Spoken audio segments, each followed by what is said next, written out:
Hi, I'm Mike McCall. I'm an employment attorney in Dallas and a consultant for VFIS. You may recognize me. Over the past 10 years, I've traveled around the country talking to emergency services organizations about a very important subject, discrimination and harassment in the workplace. You may not know it, but this is a serious problem facing emergency services organizations. The number of discrimination and harassment claims continues to rise. This is why I talk to so many organizations to try to get the message out. What you don't know can hurt you. It can cost you and your organization a lot of money, not to mention damaged reputations. I can guess what you may be thinking right now. Working in emergency services isn't like working at the bank or for an insurance company, and the people who sign up as volunteers or get hired know that. They know what they're getting into, so you don't want to hear any boo-hooing later. You're right. Emergency services isn't like other corporate environments, where we think things are a little more buttoned up. We do think of emergency services as having a casual, laid-back environment. After all, you're out there risking your life and limb to help your fellow man. Your work is tough and demanding. You can't be expected to function as you would in a typical corporate setting, minding your P's and Q's. So, what's my point? This workshop is not about trying to shut down or sterilize your culture. That's not my job. What VFIS and I are trying to do is raise your awareness of what is acceptable behavior and what isn't.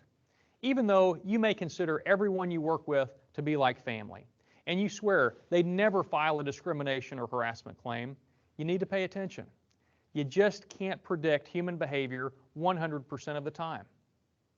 What we've done is put together segments from a real workshop I gave to volunteers and employees of several fire and EMS companies on Long Island, New York.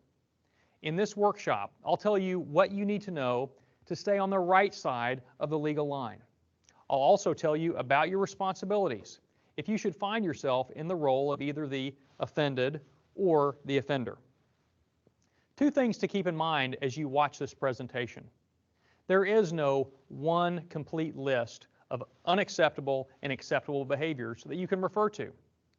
And where discrimination or harassment issues are concerned, much of the evidence is subjective.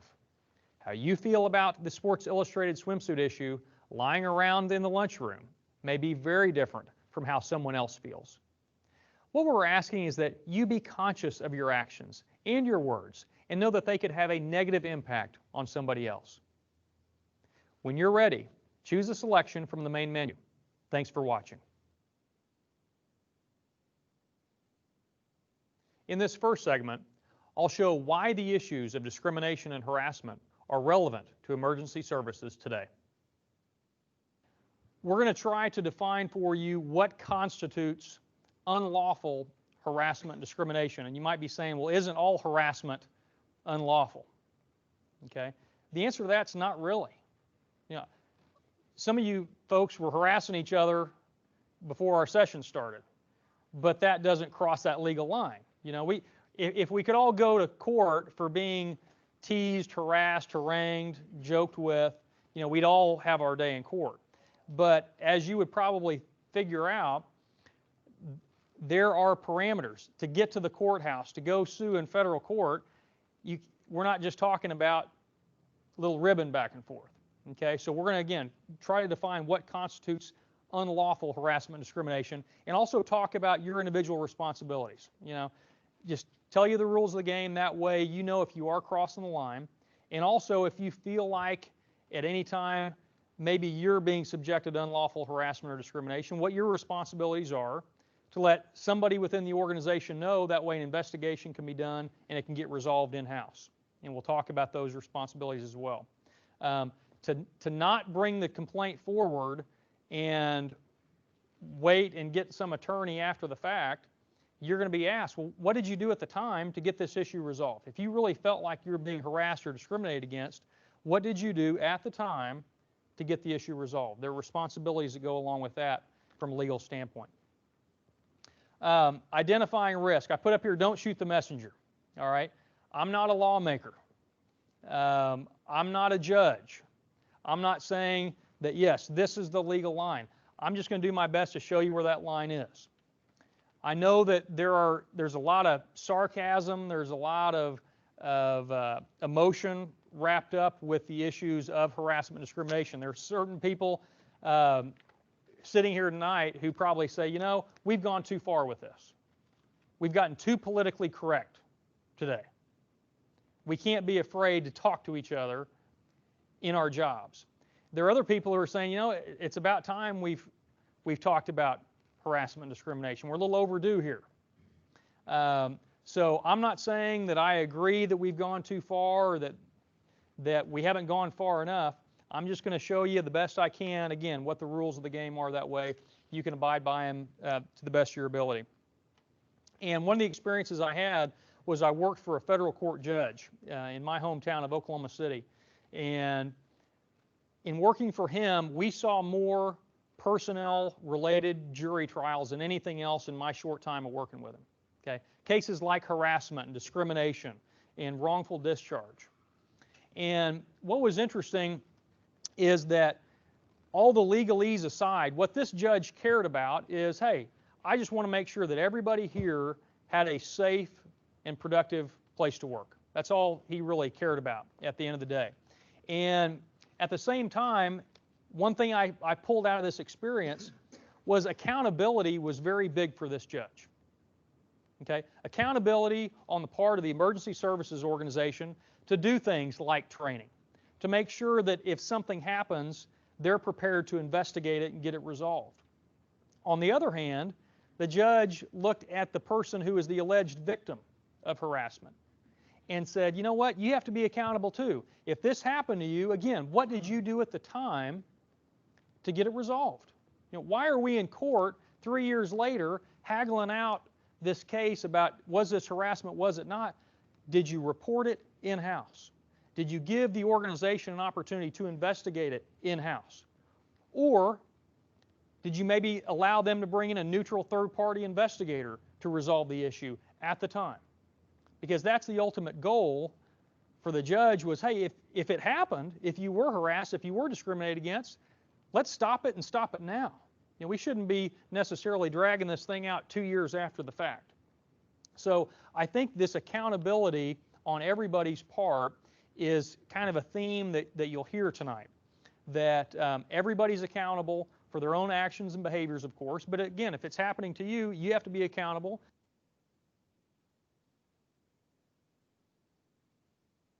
Whether you're a paid emergency services worker or a volunteer, you need to understand that there are acceptable and unacceptable behaviors in the workplace. In this segment, I'll define harassment and discrimination and give you some examples. Then we'll get into how you can help prevent these types of offenses from occurring at your facility. Only you can prevent harassment and discrimination on your own turf. First question, we'll start with a softball.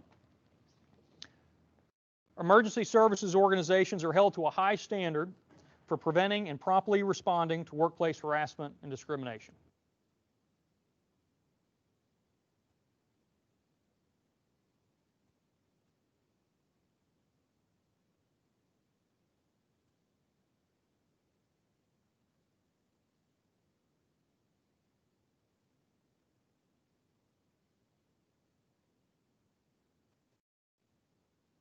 True. Okay. Let me ask you this. Are you held to any different legal standard than any other business down the street, around the corner? No. Okay. Do you think, you're right, by the way, you're right, you're held to the same legal standard of, you know, is this harassment, is it discrimination, did the organization cross the line, did the individual members cross the line? But let me ask you this, do you think that a judge or a jury that's looking at the same set of facts, okay, let's say it's the exact same scenario that happens within these walls, within the emergency services organization, same set of facts down the street at XYZ Inc. Do you think that what happens here is going to be more harshly scrutinized than what happens down the street? From our experience, what we found is that, yeah, you're held to the same legal standard, but if you think that an EEOC investigator or a judge or a jury is going to look at the behaviors of those in the fire service or EMS differently than what happens down at XYZ Inc., you're right on, because what happens here is going to be more harshly scrutinized. Same set of facts. The harassment allegation. What do you think is going to make the local newspaper? What happens within these walls or what happens at XYZ Inc.? Yeah, you know, the statistics show us and the surveys show us that people in emergency services, firefighters, EMS, and teachers are held to the highest regard more than any other professions in our society. And the reason we point this out is that we realize that there's a lot of sentiment out there that, hey, look, if you can't deal with this kind of talk, and if you can't deal with this language or these comments, you shouldn't be in the fire service. Or, you know, that's just the way we talk in EMS. And that's, you know, again, you're going to be given some discretion. You're not going to be looked at as the stuffy bank, but also balance that out with the realization that in a lot of respects, more is expected of you. Okay, so that's not a scare tactic. It's just part of the realities of what we see in emergency services. Okay, and to highlight this, I want to go through just a couple quick scenarios. We had a 10-question quiz that was titled "Sexual Harassment, You Be the Judge." Okay, and we gave these little brief scenarios to a group of 100 fire chiefs at this state conference. Okay, and we asked them, in your opinion, this little scenario, do you think that crosses a line of unlawful behavior in your particular firehouse? Okay, and we'll go through 4 of them tonight, and I want to see what you think. First one, right? Jerry Springer. All right, the particular episode in question was an episode dealing with transvestites, which is just a normal episode of Jerry Springer, as you know. And the transvestites were on there, and every other word was being bleeped, and they happened to start talking about oral sex. And so the question is, that type of programming, the Jerry Springer Show, if someone is offended by that in this particular organization, is that crossing the legal line? Could that constitute unlawful harassment? The firefighters and fire chiefs on that scenario, most of them agreed with you. Okay, not that big a deal. Can't be hypersensitive. Another scenario we had, the Starr Report, right? When the Starr Report came out, a lot of scintillating descriptions of what Monica did with President Clinton, and as you know, Hillary was not happy about it, and Bubba, you know, he was all thumbs up about it. He had a good time with it. So you're reading the Starr Report within these walls, and you're getting into some of the descriptive evidence about oral sex again. Here we are back to that subject. Again, in the conference, most everyone agreed with you. Not that big a deal. Sports Illustrated, swimsuit issue. It's laying around, everybody's talking about it, posting it up, looking at it, Xeroxing it. That big a deal? Crossing the line? Probably not that big a deal is what one or two people said, you know, it might cross the line. Let's flip it around. Cosmopolitan. You know, here's a primarily female-read magazine. This was an article here, how to have bathtub booty. How to have bathtub booty. The article was basically a top 10 list of top 10 ways to satisfy your significant other in the tub. Okay, so I guess it's different in the tub than elsewhere. Where we are on this is that it was interesting. We had about 100 fire chiefs, and we went through 10 questions. About half of the fire chiefs said, you know what, I wouldn't allow that Jerry Springer smut in my firehouse. Okay, I wouldn't let that oral sex talk be thrown around. I wouldn't let these top 10 lists laying around of how to sexually please your significant other. The other 50% said, not a big deal. You know, kind of agree with everybody in the room here. You can buy the magazine off the rack at the supermarket, right? A 10-year-old kid can buy a Cosmo SI. What's interesting is we took these same questions, sexual harassment, you be the judge, to those who are not in emergency services. And we had a group of 100 managers and supervisors and took them through the same 10 questions, and what do you think their responses were to these scenarios? All 10, all of it crosses the line. One of the comments that struck me, that the supervisor, she says, you know, if we're sitting around in the break room or in the lunch room and our CEO walks in and we've got oral sex and Jerry Springer on, it's turned off. If I come to work and I'm passing around and Xeroxing the Cosmo article on how to have good bathtub sex, you know, I could be reprimanded for that.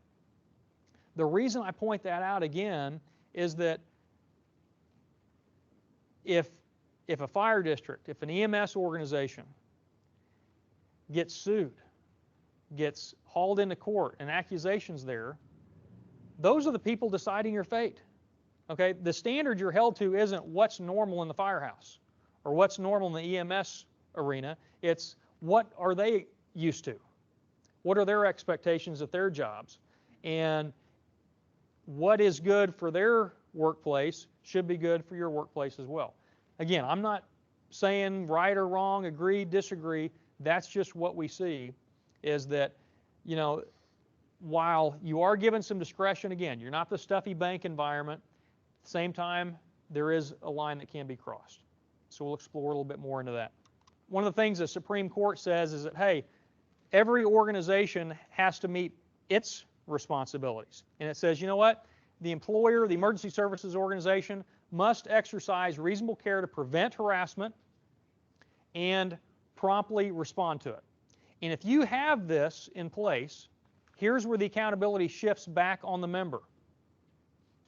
We see a lot of harassment and discrimination situations where a member of the emergency services organization doesn't complain about the alleged harassment or discrimination during their membership or during their work experience. They quit or they're let go, and that's the first time we hear about the alleged harassment. Okay, so let me ask you, can an organization be held liable for something that you never had the opportunity to investigate? Think so? Why yes? The answer is yes. Doesn't seem very fair. How can you hold us responsible for something you never even complained about? Where's the accountability, right?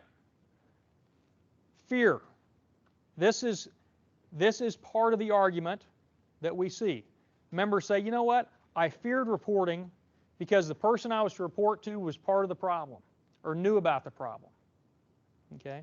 I was intimidated. I didn't want to be seen as a troublemaker in this environment.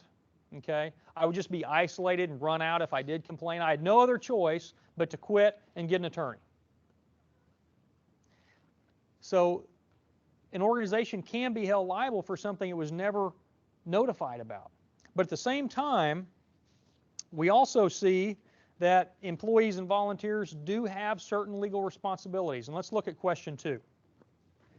Employees and volunteers have a legal responsibility to utilize safe and reasonable internal reporting procedures should they observe or be subjected to workplace wrongdoing such as harassment and discrimination. What do you think? The reason it's true is that, you know, it's true that you can quit, and that could be the first time you complain about it. But you're going to be asked why you failed to complain at the time during your membership with the organization. Okay? Here's where the judge I worked for is going to hold everybody in this room, every employee, every volunteer out there in an emergency services organization. Any judge is going to say, hey, you got to be accountable too. If it happens to you, here's what the U.S. Supreme Court says. It says you must take advantage of any reasonable preventative or corrective opportunities provided by the employer.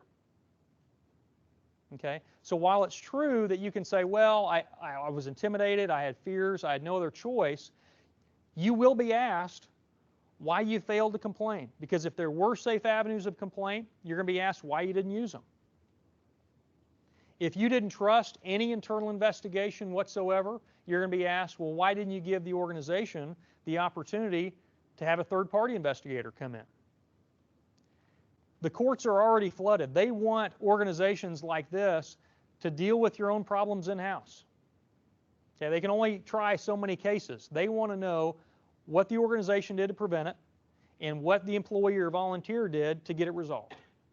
That's hopefully going to make everybody feel like there is some accountability in this arena. Personal accountability. So where we fall on this accountability issue is that the courts are telling us that organizations must encourage reporting. That's part of why you're here tonight. All right? You've got to encourage it. You've got to advertise policies and procedures. You've got to have systems in place to be able to investigate complaints when they come in. And that's why I mentioned that third-party investigation.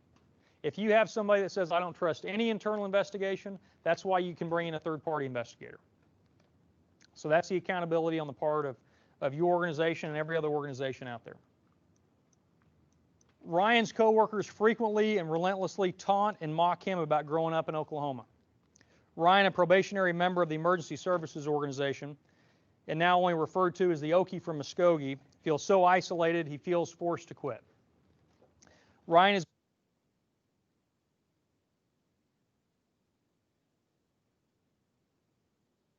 just to kind of capture the discussion. One side says, hey, it's not sexual in nature, it's not racial in nature, it's certainly ridiculing the guy, but maybe not unlawful. The other side says, hey, frequently, relentlessly taunting him, mocking him, he's forced to quit, it's affecting him psychologically, he's got to leave. The answer here is actually false. And here's the reason. It doesn't mean that the organization shouldn't take action on it. Okay, if the guy's being run out of there because he's an Okie from Muskogee, you probably want to take some action on it. But could Ryan go to court and sue based on a civil rights violation because he's being teased because he's an Okie from Muskogee? The answer to that's no. Okay, so it's just a differentiation of legally protected classes. For something to be unlawful according to Title VII of the Civil Rights Act, federal laws, it has to be based on legally protected classes. But again, we ask leaders all the time in emergency services organizations, would you want this going on in your organization? They say no. We don't want anybody run out, whether he's an Okie from Muskogee or whatever the case may be. Okay. So part of what we look at with discrimination is that situations like this could and should be worked out with common sense. Okay, shouldn't ever really spiral out of control in the first place. But when we talk about an unlawful hostile work environment, we are talking about a hostile work environment based on sex, sexual innuendos, racial overtones, age, okay? All the protected classes, you can have a hostile work environment based on those issues. So again, race and color, religion, gender, national origin. If you're over 40, you're a member of a protected class. Age discrimination. Disability, sexual orientation, military status, marital status. Okay. Sexual orientation is not recognized as a federally protected class. Okay, but individual cities, townships, states can pass legislation saying we don't allow our employers to discriminate based on sexual orientation. When we talk about discrimination law, we're not talking about preferential treatment. We're simply talking about equal treatment. We're not talking about affirmative action or quotas. We're talking about the law of comparison. You're basically looking at how those who are members of a protected class are treated versus those who are not members of a protected class. Okay, it's a law of comparison. When typically do we see discrimination? Well, if someone's refused membership, refusal to hire, someone's demoted, someone's not promoted, someone's terminated, okay? Someone's denied benefits, someone's denied training. These are all examples of when discrimination could take place. The last bullet point here, however, is where we see some of the gray area and also the more frequent, I would say, examples of discrimination. Maybe it's not as tangible. Maybe it is someone who is treated differently, receiving different conditions or opportunities as others. They're isolated in the work environment. Okay? I'll give you an example. I was doing training with a fire district not too long ago, and there happened to be one African American gentleman in the class. And during breaks and before the session, no one talked to the guy. And I'm not saying that, this was a discriminatory fire department, but it was interesting that he was the only guy that no one talked to the entire 3-hour session we had. And that type of behavior where someone says, you know what, when I walk in a room, all the conversation shuts down. If I'm in a room and I don't like the conversation, I'm told to hightail it elsewhere. Okay? If I don't like what's on TV, they tell me to get the hell out. That type of isolation to an extreme extent can be an example of discrimination as well. So that person could receive training opportunities, same job benefits, whatever it may be, but he's isolated and treated differently. That can be an example also of workplace discrimination. When we think of especially sexual harassment, we have a lot of mixed messages. One of the reasons we're here is that we are kind of working with the double standard. All right? You watch Will and Grace on NBC, you watch NYPD Blue, whatever it is. If I come in here and use that same language to talk about that same subject matter, am I all of a sudden in a sterile work environment and that crosses a line? Okay? We talked about Cosmo. We talked about movies. All right? We also have the issue of relativism. What this guy thinks is crossing the line might be different than what I think is crossing the line. So who decides? If this guy's a little hypersensitive and he's offended by something, does that make it harassment?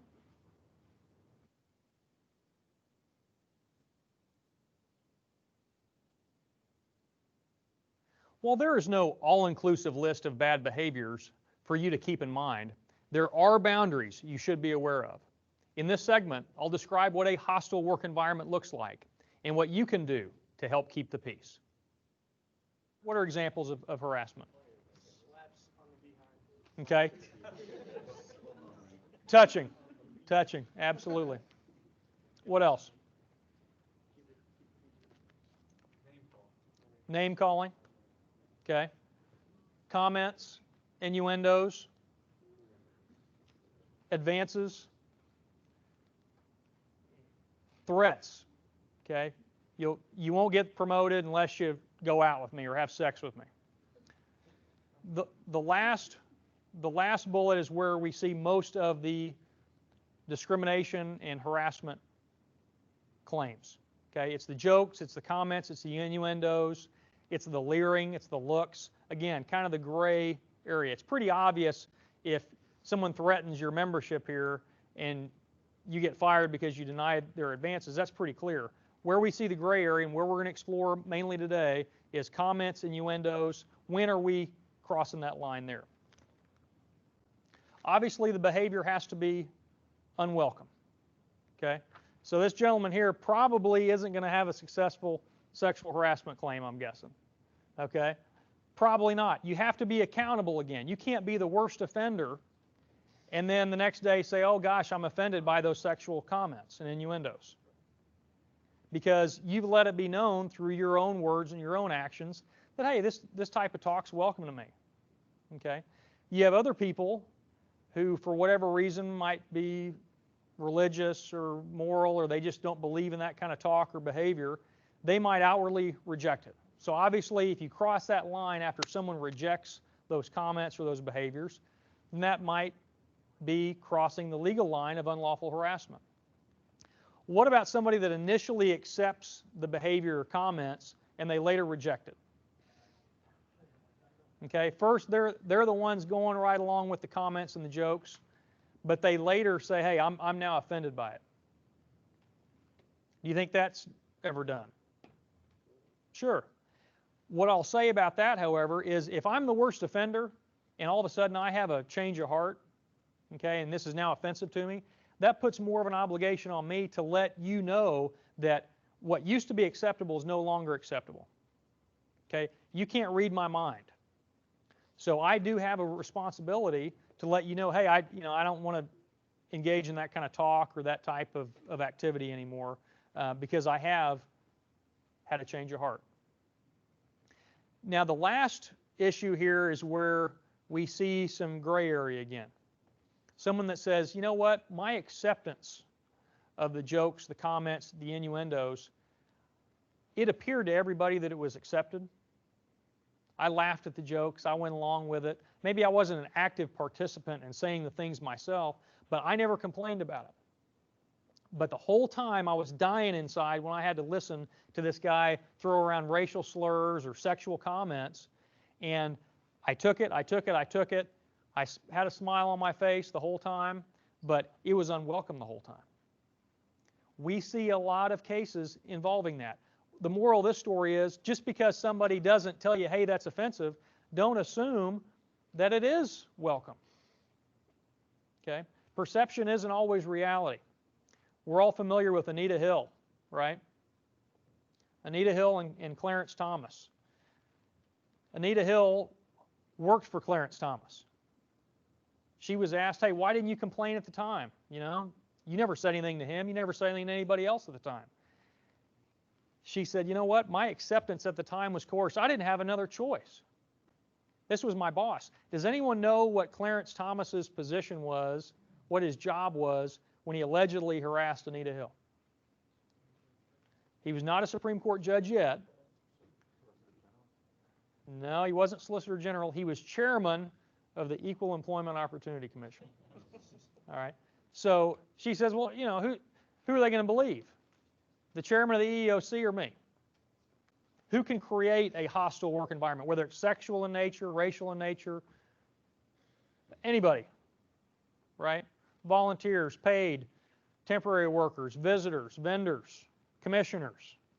All right? Anybody can create a hostile environment. Can women sexually harass men? Some men would disagree. Some men would say, you know, harass me all you want.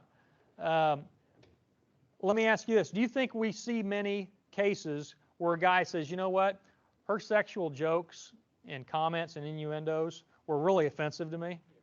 Yeah. Not in New York, right? Not in Texas, where I live. California, maybe. Where we see some cases where a man says, hey, I was sexually harassed by this female, typically is a supervisor-subordinate situation, okay? A supervisor that says, hey, you know, I don't care if you're married, but you and I are going to have a thing going here, or you don't get that promotion. Typically, it has to be a pretty serious threat of someone's job, which happens. I've worked on cases where men were threatened with their job. They were married. They didn't want their spouse to find out that he was being hit on by the supervisor because maybe his wife was going to think that he was leading her on or there was something going on. We've seen cases where, yes, men harass other men. You know, you have a guy that makes sexual advances and he's the boss. A lot of you are probably sitting there saying, you know, I'd knock the guy out. Okay? You'd be surprised in my profession, the men that have come to me and said, you know what, I never reported it because, number one, he was my boss. He could affect my career and my livelihood. I had a couple kids. And there was a fear there with this one gentleman that I'm thinking of in particular. He said, you know what, I personally didn't want people to think that I might have led this guy on. I don't know what he could say. He could say that I'm the one that hit on him. So we see some male-to-male harassment. Can women harass other women? Absolutely. Verbal or physical conduct, we talked about touching, we talked about comments, can be of a sexual nature, religious nature, racial nature. Here's where we start to separate what crosses the line. Does the behavior, do the comments unreasonably interfere with your ability to do your job? The courts don't use language like, you know what, if you're bothered a little bit by it, if it's annoying to you. if it's a hindrance in you doing your job, that's not good enough. We're not, again, if we could all go to court for being harangued, for being teased, for hearing a dirty joke every now and then, we'd all go to court. The courts would be flooded that much more. Part of the separation is that, you know what, does the harassment, do the comments, do the behaviors unreasonably interfere with your ability to do your job? That's a pretty tough standard, okay? We don't live in the Beaver Cleaver Society anymore, so we can't run our work environments like that, okay? But still, we're going to get into that realm of crossing the line. It's got to create this intimidating, offensive, or hostile work environment. Pretty strong language again, all right? So those of you who are saying, oh gosh, sterilizing the work environment, I can't say anything, you're given some discretion here. No one's telling you can't say darn or damn or whatever it may be. There's a line. Let's look at question 4. One sexual comment may be considered.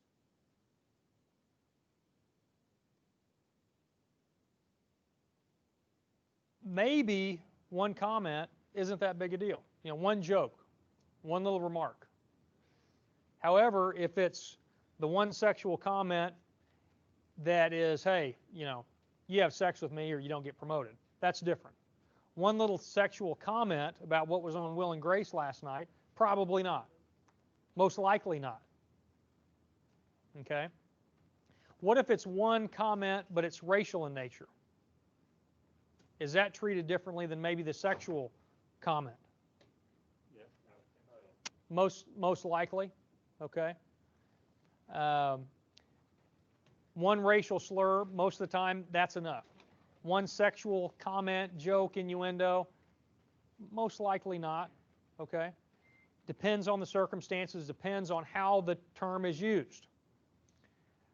Dealing with the emergency services group, they're going out on a call, actually coming back from a call. They're driving down the road. It's a nice, pretty summer day. There's a mother reaching into her SUV. She's got a couple kids running around, and she's got some little short shorts on. And one of the guys says, "Man, look at that MILF." For those of you that don't know what MILF is, it's a mom I'd like to fornicate with, right? So the context there, one comment, okay, one comment.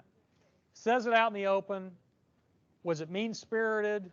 Was it directed right at that person? Could that person hear it? Maybe a little different than you take that same phrase, that same expression, and let's say you're alone with one of your fellow members of the organization. No one else is around. You look that person right in the eye and say, you know what? You're a MILF. Give them that look, right? That's different. That could be one comment based on the context, based on the fact that no one else is around, based on the fact that it wasn't just thrown out there for everybody to hear. You could take the same language. How about number 5? Frequent sexual comments.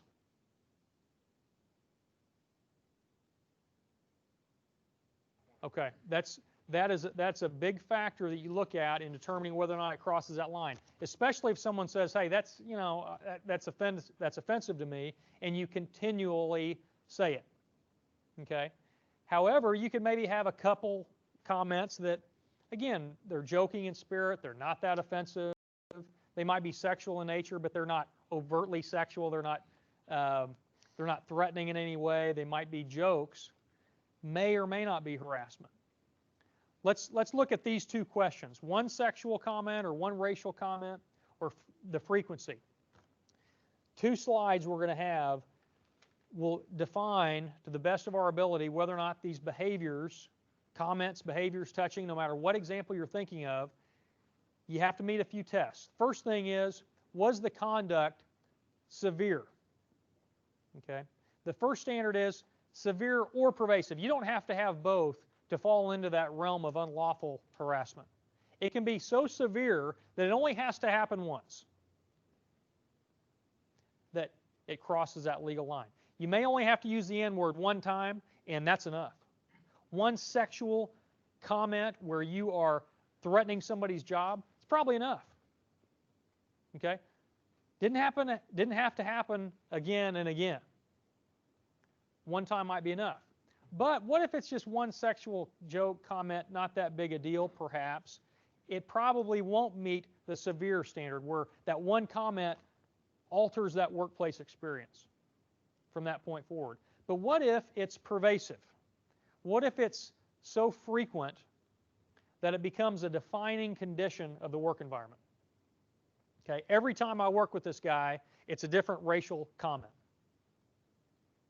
One comment in and of itself, maybe not that big a deal, but it becomes a defining condition of working with him. I know that for the last 6 months, I've worked with this guy, and every time I'm around him, it's a different racial comment, racial joke, different sexual joke, okay, such that it becomes a defining condition, such that if one single act, one single comment, one single joke may not be a violation in and of itself, but it's the cumulative effect. Okay, that's pervasive. Everyone with me on that? Severe or pervasive. Well, the next question is, well, according to whom? You know, one joke might be enough for you, may not be that big a deal to me. It's all relative. Let's look at question 6. Tom is extremely offended by sexually related comments made by coworkers while on the job. Because Tom regards the comments as offensive and unwelcome, the coworker statements would be considered sexual harassment. Tom is vehemently upset about these comments. Totally crosses the line for him. He's offended by it, no doubt about it. He's pounding his fist on the table. It might be harassment, but here's the moral of this story. Okay, just because Tom says he's offended doesn't make it unlawful. What if Tom is hypersensitive? Okay, we don't define what the sexually related comment is here. All right, who remembers the Seinfeld episode about? I mean, everybody knows the Seinfeld episodes. The Seinfeld episode where Jerry makes out with this girl, forgets her name. Okay, the whole episode was him trying to figure out what her name was. So he says, you know, he's kind of fishing. He's like, you know, I can't ask her what her name is because I've already made out with her. So did kids make fun of you growing up, you know, about your name? She says, well, of course. You know, my name rhymes with a female body part. So the whole episode, as you recall, was Jerry trying to figure out, well, what's the female body part and what's her name? And so you recall that. True story. As you do with the Seinfeld episodes, you're sitting around the water cooler talking about the latest Seinfeld episode that was on last night. And the guy's talking about, yeah, you know, at the end of the episode, they found out what her name was and what the female body part was. And someone says, well, what was it? And they tell them, and the person says, well, what is that female body part? I don't even know what it is. I'm not an anatomy expert. So somebody in this particular work environment goes and gets a dictionary and looks up the word, female body part, and says, this is what it is.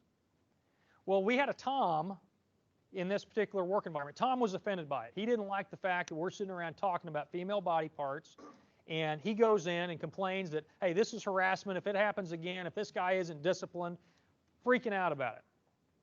Well, this particular employer, because of being hypersensitive themselves, says, gosh, we don't want to take any risks here, so they disciplined this guy. They actually fired the guy who's pointing out what the female body part is because they were so scared of a harassment claim.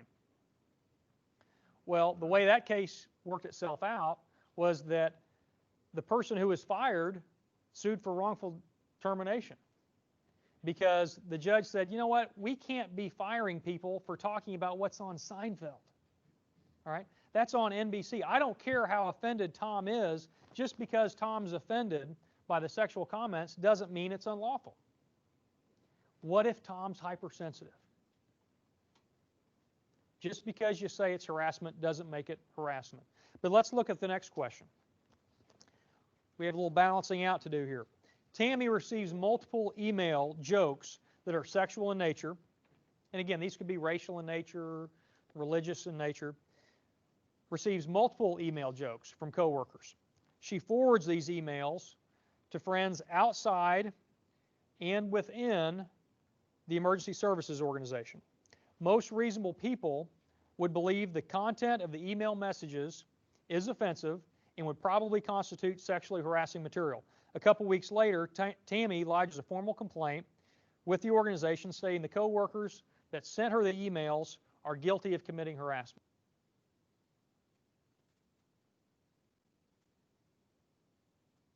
Here's where the balance and accountability comes in. Okay? If everyone in this room said, hey, the content of the emails is inappropriate, you meet part of the standard, but you know what? If Tammy's the worst offender, she can't then go off and successfully sue for harassment because she can't prove that it was offensive to her. Let's go through this. We talked about the severe and pervasive, right? Severe and pervasive. The next question is, you've got to satisfy two more tests. First, the subjective test. The person complaining must be able to show that he or she was personally offended by the behavior. So Tammy, by passing the information on, by you being the worst offender, telling the racial jokes, the sexual jokes, you're not going to be successful, okay? No matter how offensive it is, you've got to be accountable. Madonna the singer defense. Something that could offend everybody else in this room, Madonna the singer is probably going to have a hard time winning that sexual harassment lawsuit, okay? Because she has posed nude in books, maybe some foul language, whatever it may be, okay? You've got to meet both of these tests. You've got to be personally offended by it. The second test you have to meet is called the objective test. The objective test says that, you know what, most reasonable people out there must also agree that the behavior in question crosses that legal line. So this is where we get Tom. You know, Tom meets the subjective test, right? He was offended. There's no doubt about that. But if most reasonable people don't agree that what Tom had to hear crossed that legal line, it's not unlawful harassment.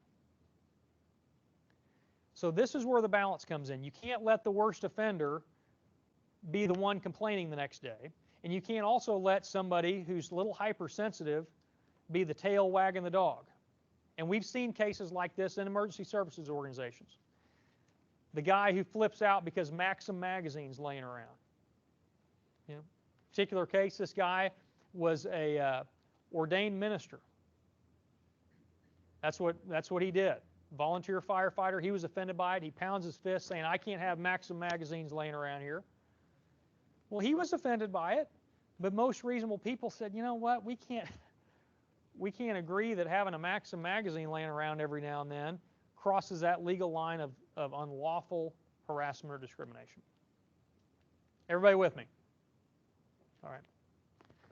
There is some balance there. Some other language just to show you that we can't have the tail wagging the dog. We're not hypersensitive. We're not the beaver cleaver generation, but there is that line that can be crossed. Other language we see, again, to remind you, does the behavior, do the comments, does it unreasonably interfere with your ability to do your job? Is the language or behavior kind of shocking? Okay, again, Jerry Seinfeld, talking about Jerry Seinfeld, that's not shocking. That's NBC, right? 7 o'clock.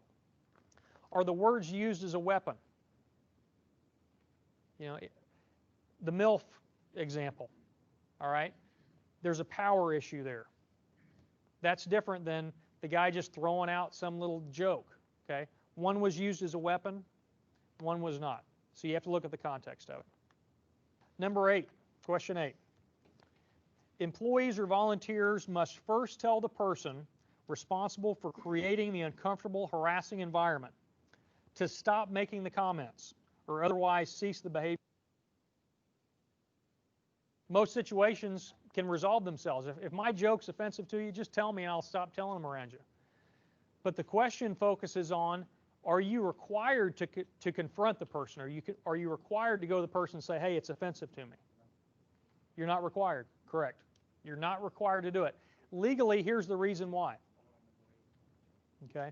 The reason why is we've seen cases where in good faith, you have someone that says, hey, go tell him it's offensive. You know, if the sexual jokes or comments are offensive to you, just go tell him, he'll stop. You need to go talk to him first before I pursue this complaint. We've even seen policy language that says, hey, if you're being If you believe you're being harassed or discriminated against, you need to tell the person to stop. Sounds like a good faith thing to do. That could be all the reason the person needs to say, you know what, I feared confronting the harasser. I wasn't comfortable confronting the person who was creating the discriminatory environment for me. Therefore, I had no other choice but to quit and get an attorney. Okay? You can confront the person if you want. You can approach them if you want, but you're not legally required to. But as we talked about earlier, you do have a legal responsibility to let somebody know within the organization. That way an investigation can be done, either internal investigation or a third-party investigation. Question 9. True or false? Employees or volunteers can only be held responsible for their discriminatory. Even if something happens off duty, and let's say you're at the bar tonight and you're throwing around racial slurs, and you go work with those guys later tomorrow or the next day, that's still in the air. Okay, you're not just off duty and those words don't come back into work with you. The point here is we see cases where somebody says inappropriate racial comments off duty to a fellow worker. They go work with them the next day. What jury is going to believe that, you know what, he only threw those racial slurs around at the bar. He never said those things here. Question 10. If an employee or volunteer requests that his or her supervisor keep a report or allegation confidential, many courts recognize the legal obligation placed on the supervisor to keep the information confidential. Otherwise, the constitutionally protected personal privacy rights are compromised by the supervisor, subordinate, breach of confidentiality. You go to a supervisor and say, hey, I'm going to tell you this. I don't want you to investigate it. I don't want you to take it any further. I don't want to make a big deal about it. I'm just confiding in you. If it has to do with harassment or discrimination, what responsibility is it?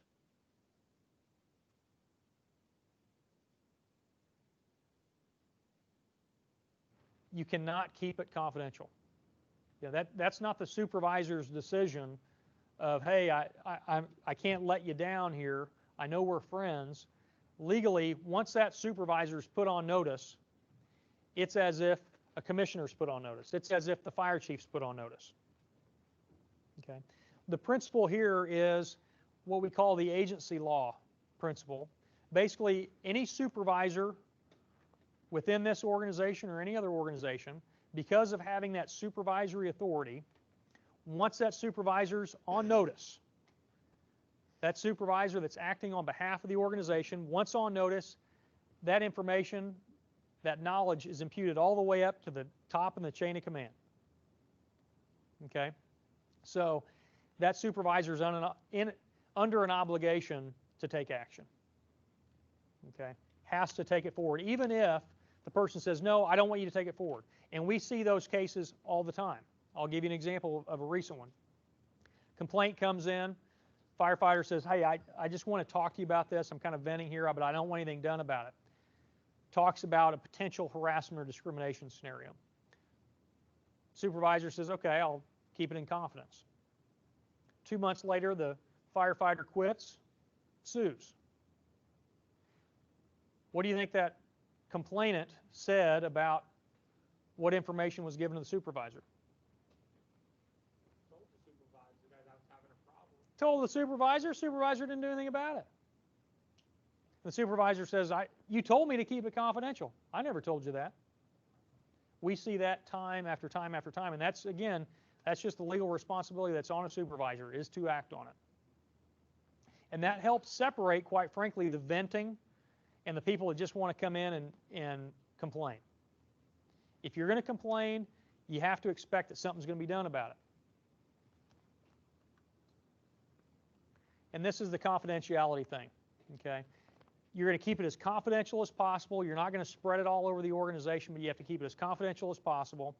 But you cannot guarantee absolute confidentiality. You have to have enough information to the people who have a need to know. That way it can be investigated. Question 11, true or false? The majority of U.S. federal courts have decided that it is unfair and unlawful for an employee to be terminated if the employee didn't intend to harass or otherwise offend another employee. less severe progressive disciplinary measures are more appropriate. I didn't intend to offend you. It was a joke. It was just a legally, no. You know, if you intend to offend somebody, if you're using words as weapons, it's going to be looked upon as being that much more unlawful, okay? But the fact that, boy, I didn't know that that was going to offend you so much, it's the impact on the individual which is more determinative than the intent of the person making the comments. Okay, again, just because I'm impacted and I say it's unlawful doesn't mean it's unlawful. Right?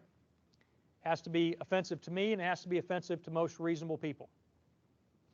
How about question 12? Fred is offended by two of his coworkers' jokes and comments about African Americans. Fred's a white male. Therefore, he has no legal standing for a discrimination complaint. He couldn't go to court and,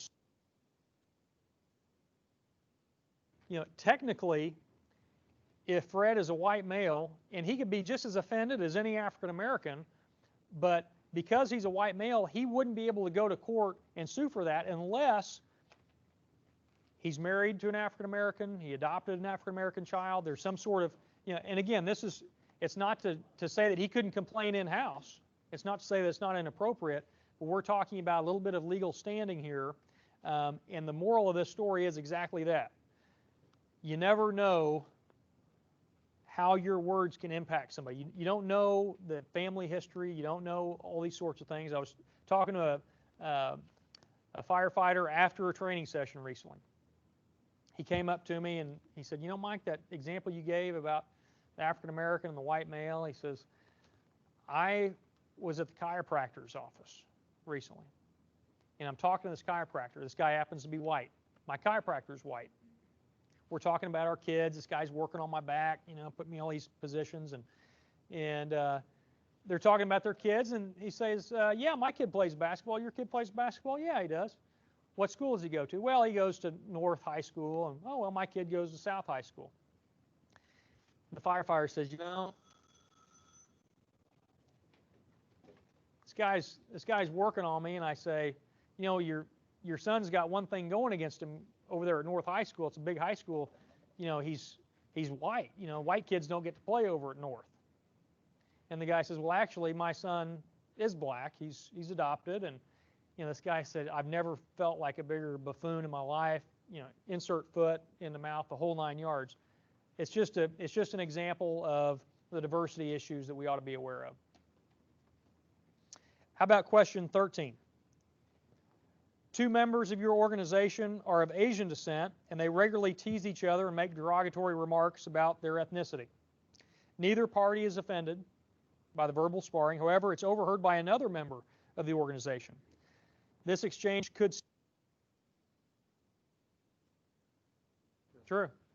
You don't have to be the target of the comments. You could be a bystander.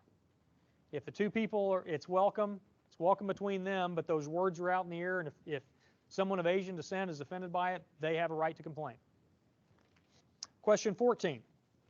False allegations of harassment or discrimination can result in discipline. That is true. There is some pretty strict language, however, that goes with false allegations. If Tom was offended by something and thought it was harassment, in our earlier example, he's offended by the sexual comments, he might in good faith believe that it's harassment. But it's not, his accusation turns out to be false. It wasn't even close to harassment. That's different than what we're talking about. What we're talking about in terms of false allegations, did the person intentionally make false allegations? Were these malicious allegations? Were they knowingly false? Were you making a good faith complaint? And let me tell you, we see cases all the time where somebody says, you know what, I'm going to get old so-and-so back. And I'm going to make this complaint, and I'm going to get his ass. Okay? As the gossip typically goes, people can't keep their mouth shut. And the person who's making the intentionally false accusation typically is going to tell one person, and that person's going to tell another person. And we see situations where it comes back through the investigation that, hey, this person was out for this guy. it was intentionally false, and can that person be disciplined up to and including termination? Absolutely yes. We're finishing up here. Hopefully, you know, it would be nice if we all knew what the laundry list of crossing the line inappropriate words are, but we don't. We can only take each case on a case-by-case basis, look at the circumstances, and try to decide, are we drawing within the lines, or are we drawing outside the lines? Are we crossing over that legal threshold? And I hope that the aspects of severe, pervasive, and objective and subjective. If it happened one time, clearly crosses the line. Or what if it happened frequently? The cumulative effect. Were you personally offended by it?